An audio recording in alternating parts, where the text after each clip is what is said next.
Well, today I begin a new 4-sermon series. Seems like it's always 4. I'm not sure why. But anyway, 4 sermons over the next 4 weeks on the topic of being a disciple of Christ. What does it really mean to be a disciple of Christ? How can we understand that? Especially as we live now in the resurrection age, the age of the Spirit. How can we understand what it means to be a disciple of Jesus? The first message that I have for you today comes from the 14th verse, of the 13th chapter of John. John 13:14. It's a very, very famous verse, one you've heard, I'm sure, many times. Jesus said to his disciples, "If I, your Lord and Master and Teacher, if I have washed your feet, then you should wash each other's feet." Simple and plain. So the first point I want to make today is very simple, and that is that if we're to be a disciple of Jesus, we need to learn what it means to have Jesus wash our feet. That's what our story tells us that he did for the first disciples. He washed their feet. Peter objected and said, "Don't you dare, I can't let my master and my teacher do that." And Jesus said, "If I don't wash your feet, you got no part in me." So, we need to learn what it feels like. We need to learn the joy of having our feet washed by the Spirit of the Lord. Now, how can I describe that joy? How can I describe that feeling of refreshment? Well, I have a little story. Seems like I always have these little stories. You know, I don't very often share any personal details about my life. But today I'll tell you a secret that you may not know about me. And that is I have very sensitive feet. I really do. I can't walk barefooted. I tried many times to walk barefooted anywhere. It's very hard for me to do that. Why, you say, would that be the case? Well, as I've told you before, I was born and raised in West Texas, in an area where there was no grass. Nothing but sand as far as you could see, any which way you wanted to see. And my parents were in charge of the school there. The people that went to the school lived 50 or 60 miles away. So we were out in the middle of nowhere.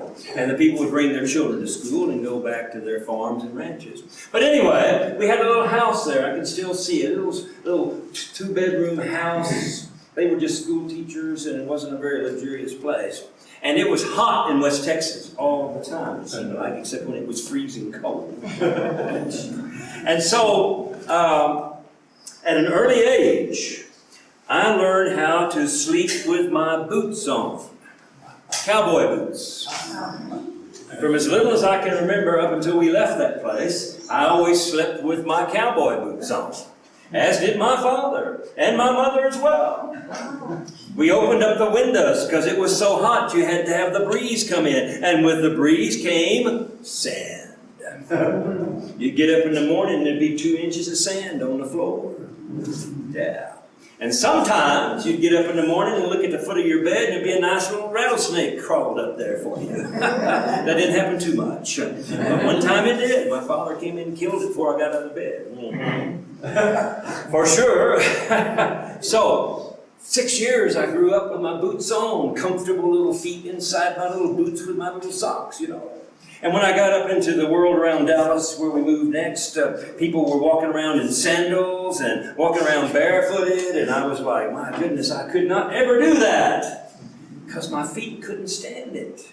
They were always used to being wrapped up in the socks and the boots, and that's the way they were meant to be. And in Texas, you kind of die with your boots on. That's the way it is. Well, so Nowadays, here in Ecuador, my wife and I, we decided as an investment to buy a place on the coast in Salinas. And we go there from time to time to do some relaxation. And it's a beautiful place and we enjoy it very much. But it has a beach there. It's on the coast, you see. And on that beach, you see, there is sand, you see. Well, I was not really in favor of that, but, you know, it's a good investment, and so there we are. But the thing about my wife is that she loves to walk barefooted on the beach. Well, I don't like to walk barefooted on the beach. But sometimes I get to feeling guilty. She's out there walking by herself, and so I should go out there and walk with her. So I finally decide, okay, I'll take off my shoes, my socks, everything else, and I'll go out there and we'll walk together in the sand on the beach. Now, son, I know some of you really enjoy doing that. You think it's a great thing, but not for me. I hate sand. I hate it on my feet. I really do. And it's a misery for me. But for her, I'll do that. So I do that. And at the end of it, when we're ready to go back to our condominium, my feet are covered with sand. Yeah, mud, sand. Oh, horrible. Can't stand it. And then I have to walk all the way across that beach in much deeper sand, okay? And you just get all this sand on your legs, your feet. And then you got to walk across this road that's all hot and asphalty. And you got these flip-flops on. I hate flip-flops. I hate them. Sand. And you get into your condo, go through the parking garage. But in the midst of all that misery, my feet are so upset, so miserable. I feel I'm not in my right mind. I can't stand it because I got all this sand on my feet. But I remember my faith. My faith is that there's a shower at the back of that building. Made exactly for that purpose, to wash your feet. I call it the JC shower. You have to figure out why I call it that. Oh, but let me tell you. To put my feet under that cool, refreshing water and see all that sand just go washing. And then to dry them with a nice clean towel, put my socks on, my tennis shoes on, get all back to my comfortable condition. Oh, how refreshing that is. How refreshing it is. What a joy it is to feel that stuff washed off your feet. You see, I'm trying to describe for you what the joy of the Lord is, you see. Because life is this way. It's like walking on a beach. It is. When you walk through life, you get all kinds of stuff on your feet. Not sand and dirt, but spiritual sand, dirt, and dust. You get all this stuff on your feet that you just kind of carry with you, and it makes you miserable. And sometimes it gets you out of your right mind, and you just don't feel comfortable until you get that stuff washed off. I've seen so many kinds of dirt that people have on their feet. And I've had it on my feet as well. Even to this day, still get it on my feet. Things like pain. So many people have pain in this life. They got emotional pain. They got physical pain. They got all kinds of pain. And they go into the life that they live, and they have this pain on their soul. They got it on their heart. And people I see, they've got hurt. Somebody's hurt them. Somebody's betrayed them. Somebody's done them wrong. And they can't get over it. And they just kind of carry that hurt with them, just like dirt on their feet. And a lot of people got despair. Especially the older they get, they got this despair. Oh, my life's kind of over. I really don't have any reason to live. I don't know what I'm going to do. I don't know how my life's going to end up. And they kind of carry that despair with them, you see. Oh, and I've seen so many other kinds of things. Fear. How many things are people afraid of? And they just carry that with them. Everywhere they go, afraid this is going to happen. Afraid that's going to happen. Afraid this might not happen. You know, there's all kinds of fears. And people carry that on their feet as well. And then, of course, we can't forget anger. Oh. Somebody said something to you, upset you. Husbands and wives get upset with each other. There's kind of anger going on. And people just carry that with them all day long, or they carry it with them a week or a year or maybe a lifetime of anger. Just anger about things, bitter about things, not happy about things. And then All of us have this. Grief. We lose someone we love. We're sad about things we've heard. That grief just settles in on our spiritual feet, and we carry it with us everywhere we go. We try to be happy. We try to be joyful. But we got that grief on our feet, and we don't know what we're going to do about it. We got selfishness on our hearts as well. I want mine. I want my stuff. I want what I've got. And we carry that selfishness with us all through life, thinking, what's best for me? What should I do here? I've seen people carry addictions with them. All kinds of addictions, not just drug addictions, not just alcoholic addictions. It can be addictions to anything that consumes your life. And then I've seen cynicism. Oh, have I seen that? People cynical. Don't trust this person. Don't trust that person. Don't like this person. Don't like that person. Well, I can go on and on and on and on, but I hope you get the point that I'm trying to make. When you walk through life, you get the dirt of life on your feet. You can't avoid it, you see. We walk through life barefoot. And when we walk into the door of ICC, we are carrying some of that dirt on us. Sometimes it's just a light dust. Sometimes, like George Bush Sr. once said, it's like we stepped into deep voodoo. The point being that we all got dirt on our feet, you see. And that's why we come here. This is a place that's got the Jesus shower. This is a place that's got the JC shower.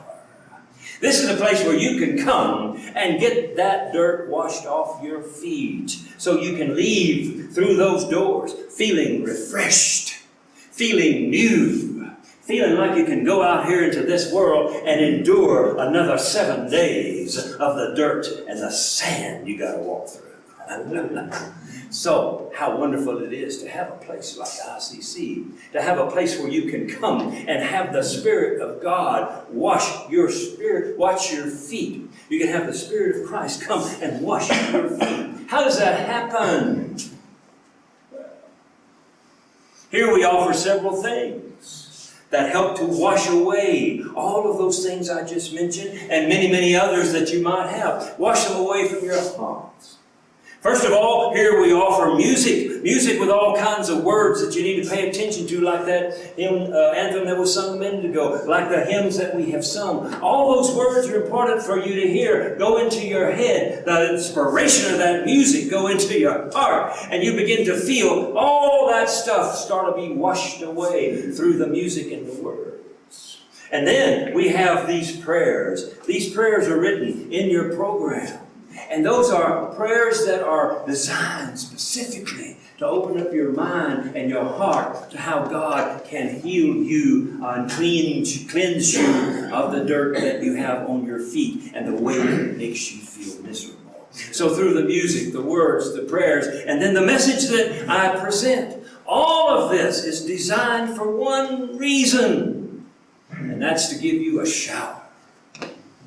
You don't need to tell people you're going to church on Sunday. Just tell them you're going to go take a shower. That'll make them wonder, this guy going, don't he have a shower in his own house or what? I'm coming down here to ICC to get a Jesus shower. Through these things that we've talked about. Because through them, what do you hear? What do you feel through these things? First of all, I hope you feel encouraged by everything we do here. That's part of what we want you to understand. God's love encourages you. Encourages you that you can be better than you have been. Encourages you that you can overcome these things. Encourages you to believe that these things will pass away, that they'll be washed off your feet. Encourages you to rise up and have the courage to be the child of God you were meant to be. That's what we want you to hear in all of these things. The message, the prayers, the music. We want you to hear that. And we want you to be comforted. We want you to feel the comforting love of God. To know that you're not alone in this world. That you don't have to have this stuff on your feet that makes you feel miserable. That you don't have to be by yourself suffering this life in your flip-flops. No. God's got a shower for you, and God comforts you, and God will help you get those things off your soul. Get those things off your heart. Get those things off your mind. And you will understand then fully what it means to understand the comfort of God.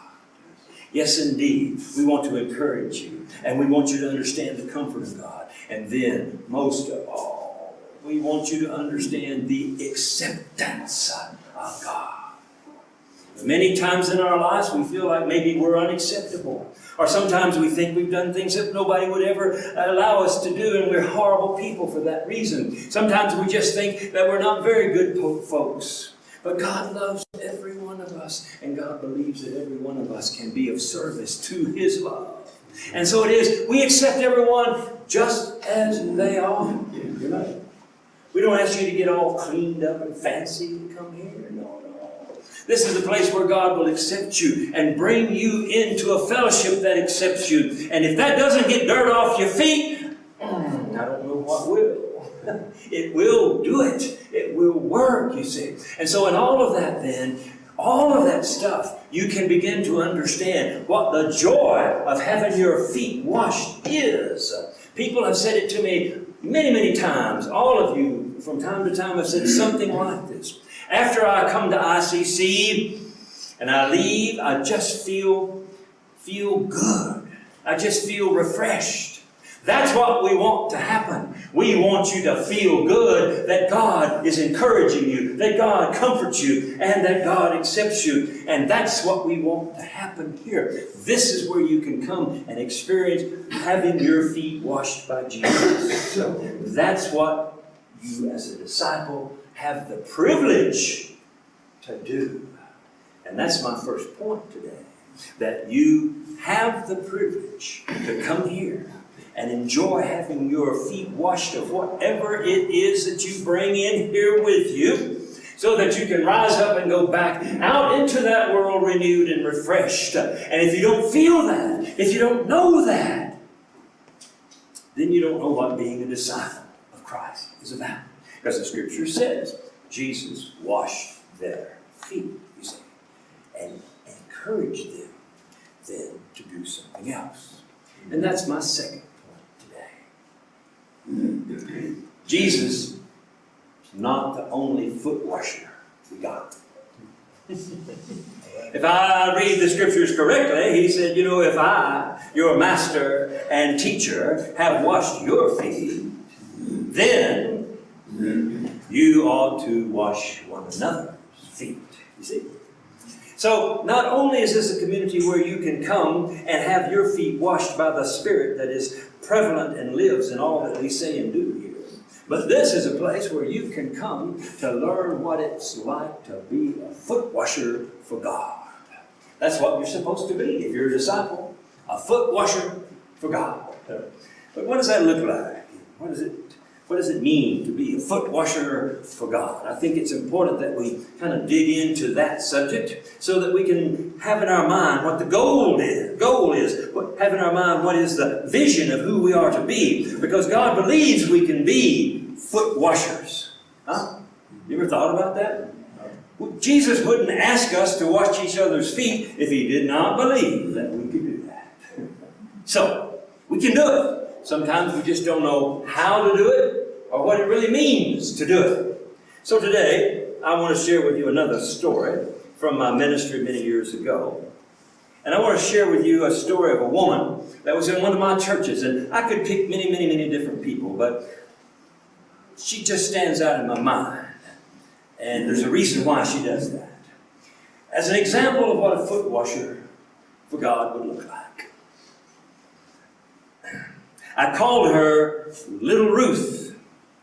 And, we pastors have to keep up with a lot of different names. And the reason I called her Little Ruth was because we had another Ruth that was tall and skinny. And she was kind of short and wide. So I called her Little Ruth. And the other one I just called Ruth. But she was Little Ruth. And it was an amazing thing as I watched her in the congregation.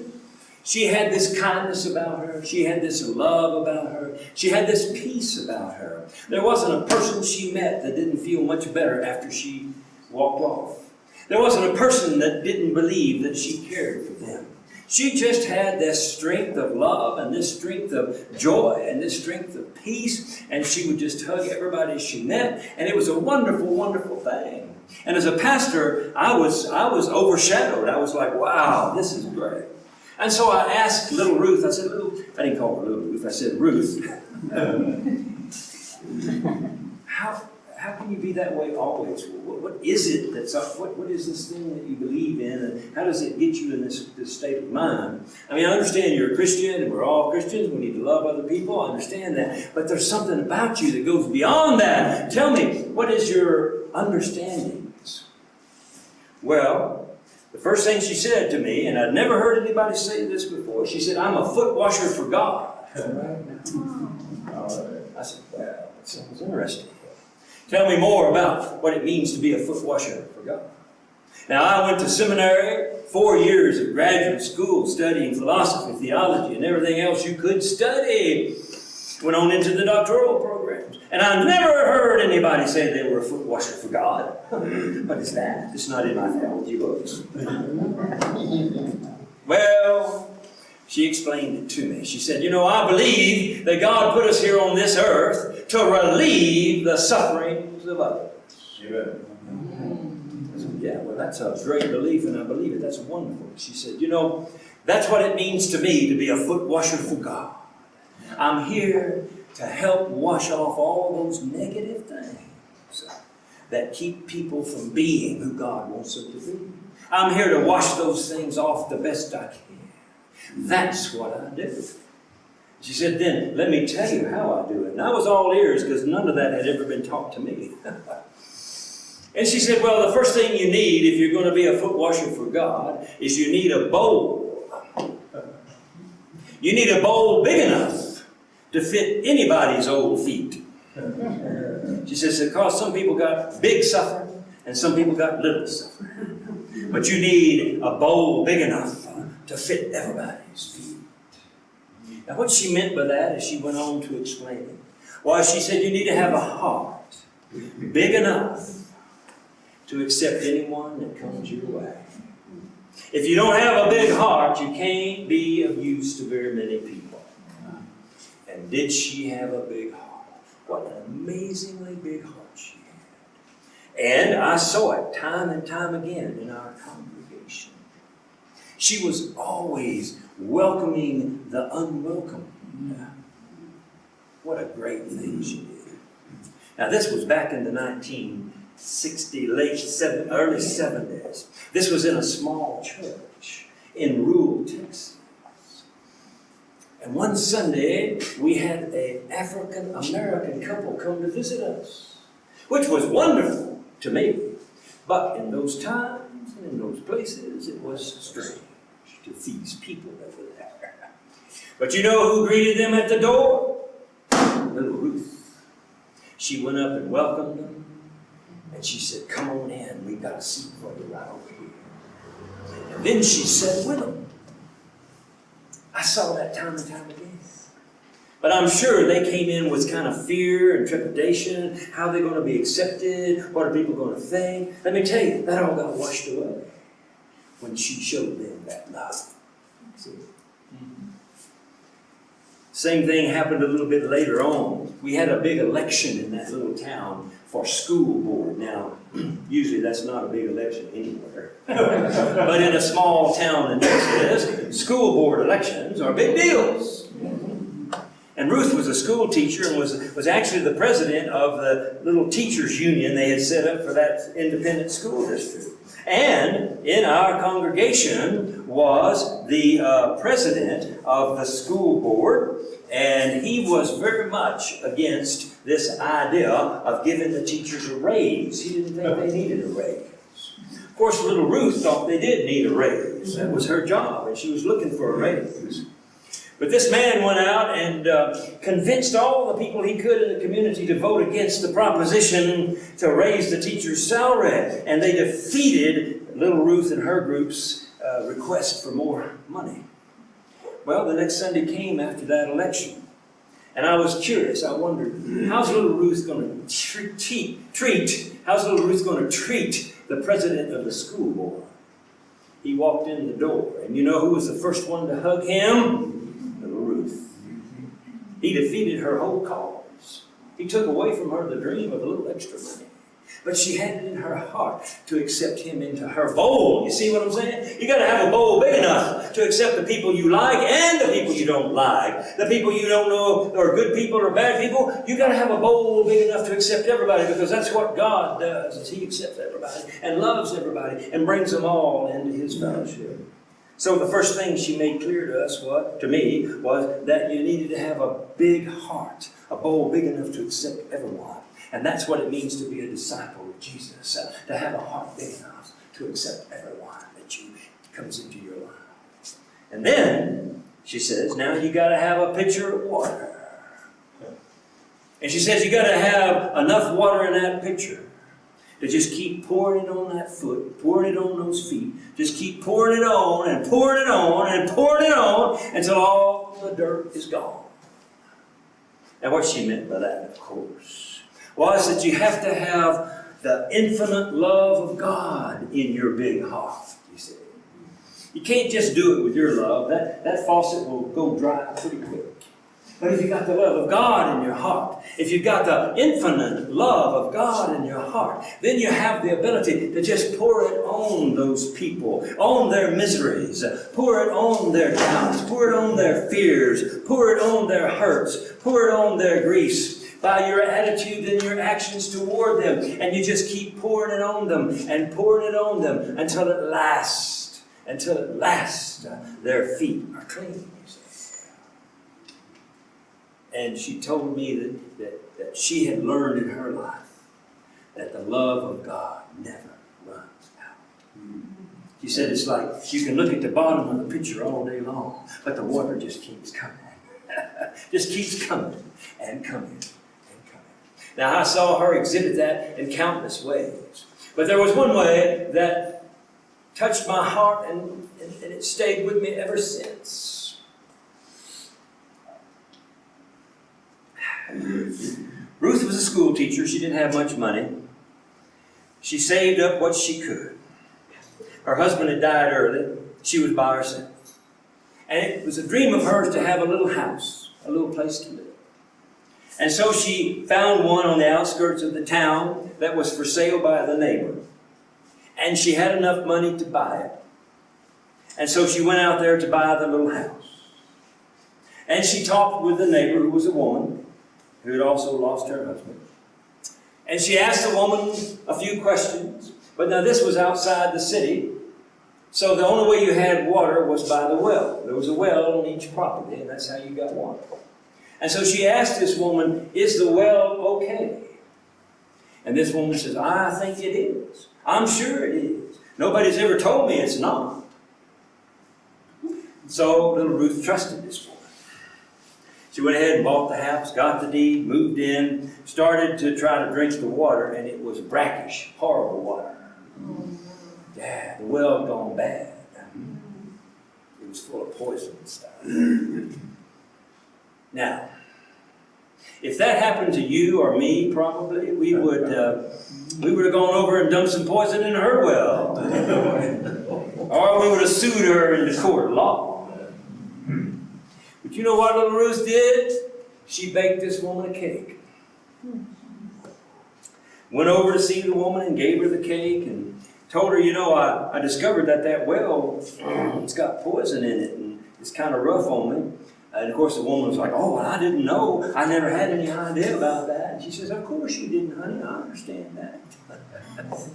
And she just kept on loving that woman, even though she knew that woman had lied to her for gain. She knew that. You know, she became one of the best friends of that woman. And the woman would see her out the window, and she would see her lugging in these big bottles of water every week because she didn't have a good well. And she would see the misery that she was going through because the well that she thought was good was not good. And this woman just kept seeing that, and she kept seeing the kindness of Ruth, and the way that Ruth was just continually showing her kindnesses and love. And then she got pneumonia, this woman did, in the hard winter that year. And who took care of Ruth did. Unbelievable. Saw her through that pneumonia. Well, to make a long story short, after about a year and a half, this woman could not stand Ruth's love anymore. He just loved me too much.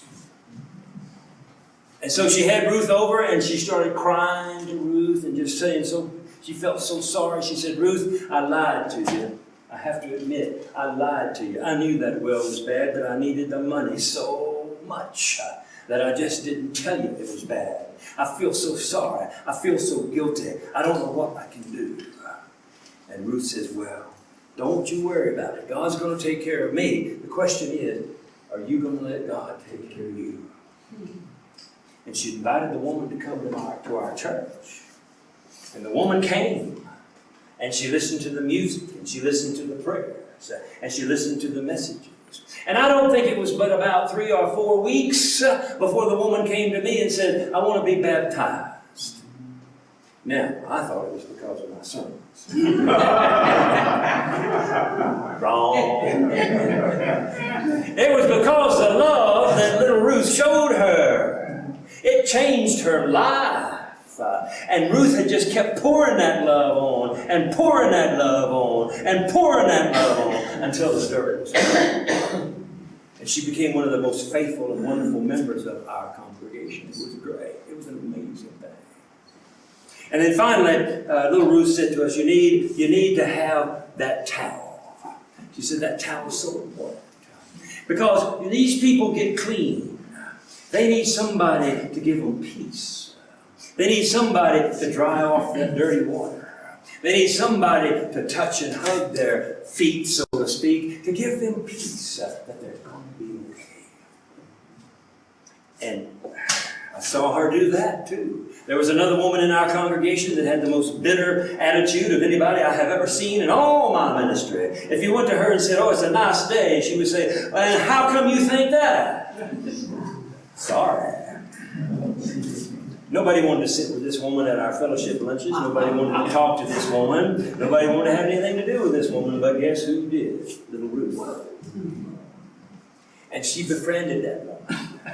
And then it got to where that woman just kind of clung to her. And when we had a fellowship meal, she would stand right next to little Ruth. And they'd go through the line together and they'd sit together. And over the years, I saw Ruth give her peace by just saying, you're all right. You're going to be okay. It's all good. She dried her feet with a towel. She gave her peace. So a disciple of Jesus then, not only do we need to have this big heart, not only do we need to have the infinite love of God, but we also need to have the spirit of peace to be able to give people who have discovered a new life the peace that they can continue in. You see? And so it was a wonderful thing to have known little Ruth. And it opened up this passage to me like none had ever done. I had never thought that this was what this passage was about. We are taught usually that this passage is about being humble and that Jesus was humble to his disciples. Well, there's some of that in there, but there's so much more. So much more. Having a heart big enough to accept everybody. Having the infinite love of God that you can just keep pouring on, pouring on, pouring on. And then having the towel of peace to give these people that peace. Well, it came to pass that I had to leave that church and move on to the next one, because as you know, I've told you I was a United Methodist pastor. And we get to stay about 4 years, maybe, if we're lucky. And then we got to go on to another parish someplace. But right before I left, little Ruth had a heart attack and died. It was a tragedy not only to our community, but to the whole town, because they all knew Ruth. And at the graveside, after we had the service, if I heard it one time, I heard it 100 times, people come up to me and said, well, I guess now we're going to have to start loving each other like little Ruth did. Amen to that. Amen to that. A few years later, as it often happens, I got called back to that town to officiate at another funeral. And when I was finished with that funeral, I thought, well, I'll just go over and say a little prayer at little Ruth's grave of thanksgiving, because if I had not known her, I wouldn't have known what all this was about. So I went over there to say a little prayer, and I was so pleased to see they had put her headstone up. And on that headstone was engraved a bowl, a pitcher, and a towel.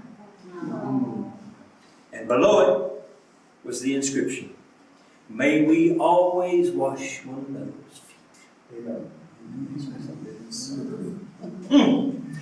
How powerful that was to me. And I share it with you today because I want you to understand that this is what it means to be a disciple of Jesus. It doesn't mean just to have your feet washed so you can feel good and go out here and have a wonderful time. It means to be the one who washes the feet of others as well. Do whatever you can to help them get beyond whatever negative thing they got that's pulling them down. That's what it's about. But let me tell you another thing, kind of in summary today. We are what's called the body of Christ. That's what we call us when all of us get together. We call ourselves the body of Christ, which is to say that we're not individuals. We are all part of this one body. And this one body is where the presence of Jesus is, right here.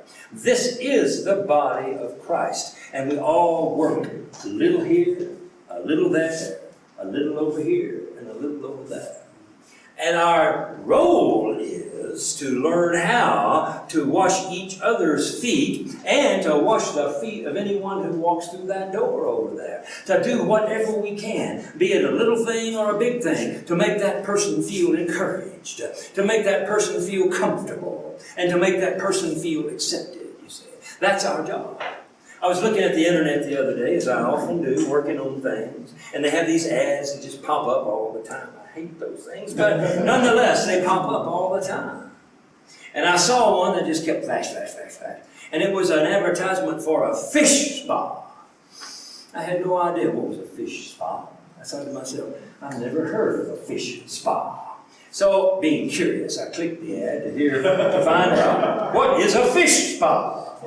Well, in some countries, especially in Asia, they have this treatment that helps get the dead skin off the bottom of your feet. And you know how they do it? Well, they have these little bitty fish, they say that have no teeth. I hope so. And you put your feet in this tub full of hundreds, maybe 200 of these little bitty fish, look like minnows. And they showed a video of it. And it's kind of cute in a way. You see your feet there, and all these little fish come up, nibble, nibble, nibble, nibble, nibble. Hundreds of them just nibble, nibble, nibble, nibble, nibble, nibble, nibble, nibble, nibble. And people that have that done say it feels like a little tingle. A little tingle, getting your feet clean. Well, I'm not recommending you do that. Not recommending you even think about doing that. But what I'm telling it to you for is because that image of all those little minnows going up there and eating off the dead skin, that was an image to me of what the body of Christ should be like. We all should be like these little minnows, going up to each other, a little tingle here, a little tingle there, a little bite here, bite there, to take this off, take that off. We should just be this place where people are surrounded when they come in, to feel like this dirt's being taken away, this burden's being lifted. It's all being removed from them. You see, that's the image I want to leave you with today. Be a little minnow foot washer for God. That's what I would like you to do. Because if you catch that spirit, you will understand why the Lord said to his disciples, if I, your master and Lord, wash your feet, you ought to wash the feet of one another. Huh? Amen.